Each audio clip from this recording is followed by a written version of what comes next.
Hello दोस्तों, तो कैसे हो आप लोग। आशा करता हूँ अच्छे ही होंगे। तो दोस्तों, आज हम डिस्कस करने वाले हैं पार्लियामेंट यानी संसद के बारे में। संसद क्या है और संसद क्या कार्य करता है। काफी इम्पोर्टेंट जानकारी है दोस्तों, जो हर परीक्षा में पूछा जाता है। तो दोस्तों चलिए वीडियो को शुरू करते हैं।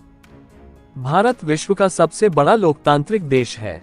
देश की संसद देश की लोकतांत्रिक व्यवस्था का सबसे महत्वपूर्ण स्तंभ है। वास्तव में देश की लोकतांत्रिक व्यवस्था में संसद के माध्यम से ही विभिन्न प्रकार की नीति एवं नियमों का निर्धारण किया जाता है। ऐसे में संसद ही लोकतंत्र की वास्तविक कसौटी होता है। भारत की संसद विश्व की सबसे बड़ी संसद में से एक है, जिसके द्वारा संपूर्ण देश के लिए नीतियों का निर्धारण किया जाता है। एक लोकतांत्रिक देश का नागरिक होने के नाते देश के सभी नागरिकों का अपने देश की संसदीय प्रणाली के बारे में ज्ञान होना आवश्यक है। तभी वास्तव में नागरिक एक जागरूक मतदाता की भांति देश के लोकतंत्र को बेहतर बनाने में सक्रिय रूप से अपनी भूमिका निभा सकते हैं। संसद क्या है? संसद देश के लोकतांत्रिक व्यवस्था की सर्वोच्च विधायी निकाय प्रणाली है, जो कि लोकतंत्र का सबसे महत्वपूर्ण स्तंभ है। वास्तव में देश में लोकतांत्रिक व्यवस्था में नागरिक अपनी शक्ति का प्रयोग संसद के माध्यम से ही कर पाते हैं, चूंकि संसद में देश के नागरिकों द्वारा ही प्रतिनिधियों को निर्वाचित किया जाता है। संसद एक संवैधानिक निकाय है, जिसके गठन देश के संविधान द्वारा वर्णित किया गया है। संसद देश का सर्वोच्च विधायी निकाय है, जिसके माध्यम से देश के नीतियों एवं अधिनियमों को निर्धारित किया जाता है। संसद के माध्यम से ही देश के नागरिकों द्वारा अपनी शक्ति का प्रयोग किया जाता है, जहां संसद के प्रतिनिधियों का चुनाव जनता द्वारा प्रत्यक्ष रूप से लोकसभा में किया जाता है। देश में लोकतांत्रिक स्तर पर संसद ही सर्वोच्च निकाय है, जिसके द्वारा देश के लिए कानूनों का निर्माण किया जाता है। संसद का निर्माण लोकसभा, राज्यसभा एवं राष्ट्रपति से मिलकर होता है। संसद के कितने भाग हैं? भारत की लोकतांत्रिक प्रणाली में संसद सर्वोच्च स्तर की विधायी निकाय प्रणाली है। वास्तव में केंद्र स्तर पर स्थापित संघीय विधानमंडल को ही संसद का दर्जा दिया गया है, जो कि केंद्र सरकार की रचना करती है। भारतीय संसद मुख्य रूप से 3 अंगों से मिलकर बनी है। लोकसभा संसद का निचला सदन होता है, जो कि भारतीय संसद व्यवस्था में सबसे महत्वपूर्ण निकाय है।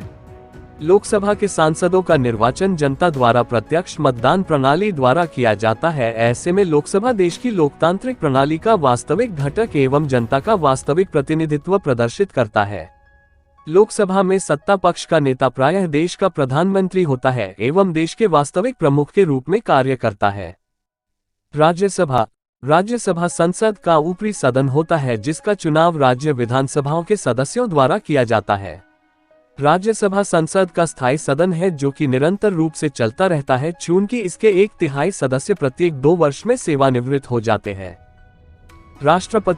राष्ट्रपति देश का संवैधानिक प्रमुख होता है, जिसका निर्वाचन लोकसभा, राज्यसभा एवं राज्यों की विधानसभा के निर्वाचित सदस्यों द्वारा किया जाता है। राष्ट्रपति देश के प्रथम नागरिक होता है। राष्ट्रपति के अनुमोदन के पश्चात ही कोई कानून प्रवर्तन में आ पाता है। संविधान में संसद संबंधित अनुच्छेद। देश की संसद का वर्णन संविधान द्वारा किया गया है।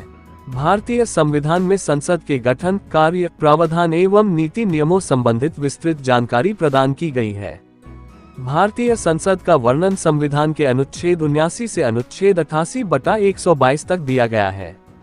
संविधान के अनुच्छेद 79 में संसद के गठन का वर्णन किया गया है। साथ ही संविधान में संसद के कार्यों, शक्तियों एवं इसकी सीमाओं का भी विस्तार पूर्वक वर्णन किया गया है। संसद के कार्य। भारत की संसद देश में नीति नियमों के निर्धारण, अधिनियम बनाने, वित्त संचालन, कानून व्यवस्था, सुरक्षा एवं देश की संपूर्ण आर्थिक, राजनीतिक एवं प्रशासनिक व्यवस्था संबंधित विभिन्न व्यवस्थाओं के संचालन के लिए सबसे महत्वपूर्ण निकाय प्रणाली है। यहाँ आपको संसद के प्रमुख कार्यों का वर्णन किया जा रहा है। अधिनियम या कानून बनाना संसद के सबसे प्रमुख कार्यों में देश में जनता के हित के विभिन्न कानूनों का निर्माण करना है। वास्तव में विभिन्न कानूनों एवं अधिनियमों के निर्माण के द्वारा ही संसद द्वारा देश में व्यवस्थापिका को सुनिश्चित किया जाता है। संसद को केंद्र एवं समवर्ती सूची में शामिल विषयों पर ही कानून बनाने का अधिकार होता है।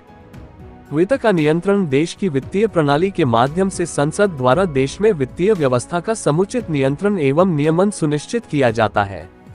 देश में वित्त का संचयन एवं सार्वजनिक हित में इसके अधिकतम प्रयोग के लिए सरकार द्वारा वार्षिक वित्तीय विवरण, जिसे कि बजट भी कहा जाता है, पेश किया जाता है। कार्यपालिका का नियंत्रण संसद द्वारा मंत्रिपरिषद के कार्यों को सुनिश्चित करने एवं इसका नियमन करने के लिए संसद की महत्वपूर्ण भूमिका है। वास्तव में मंत्रिपरिषद तभी तक सत्ता में रह सकती है जब तक कि उसे संसद का बहुमत प्राप्त है। संसद का बहुमत खोने पर मंत्रिपरिषद को सामूहिक रूप से त्यागपत्र देना होता है। विमर्श शुरू करना देश में लोकहित के विभिन्न मुद्दों एवं प्रशासनिक कार्यों के संचालन हेतु संसद के माध्यम से ही विभिन्न प्रकार की चर्चाएं की जाती है, जहां सभी पक्षों द्वारा विमर्श किया जाता है। निर्वाचन संबंधी कार्य देश में राष्ट्रपति, उपराष्ट्रपति, लोकसभा अध्यक्ष एवं राज्यसभा अध्यक्षों का निर्वाचन संसद के सदस्यों द्वारा ही किया जाता है। साथ ही विभिन्न संवैधानिक अधिकारियों पर पद के दुरुपयोग संबंधित मामलों में महाभियोग लगाने का अधिकार संसद के पास होता है। लोकसभा के सदस्य बनने के लिए किसी भी नागरिक की न्यूनतम उम्र 25 वर्ष का होना आवश्यक है। निर्वाचित होने के पश्चात लोकसभा के सदस्यों का कार्यकाल पद ग्रहण करने की तिथि के 5 वर्ष तक होता है। राज्यसभा के सदस्यों का निर्वाचन राज्य विधानसभाओं के सदस्यों द्वारा किया जाता है। राज्यसभा का सदस्य बनाने के लिए किसी भी नागरिक की न्यूनतम उम्र 30 वर्ष होना अनिवार्य है। राज्यसभा के सदस्यों का कार्यकाल निर्वाचन के 6 वर्ष तक होता है। राष्ट्रपति, भारत में राष्ट्रपति संवैधानिक प्रमुख होता है। भारत के राष्ट्रपति का चुनाव संसद, लोकसभा, राज्यसभा एवं राज्य विधानसभा के सदस्यों द्वारा किया जाता है। भारत के राष्ट्रपति पद पर निर्वाचित होने के लिए किसी भी नागरिक की न्यूनतम उम्र 35 वर्ष होनी आवश्यक है। दोस्तों, वीडियो अच्छी लगी है तो वीडियो को लाइक, शेयर और सब्सक्राइब करके बेल आइकॉन को ऑन कर दीजिए। पूरा वीडियो देखने के लिए धन्यवाद।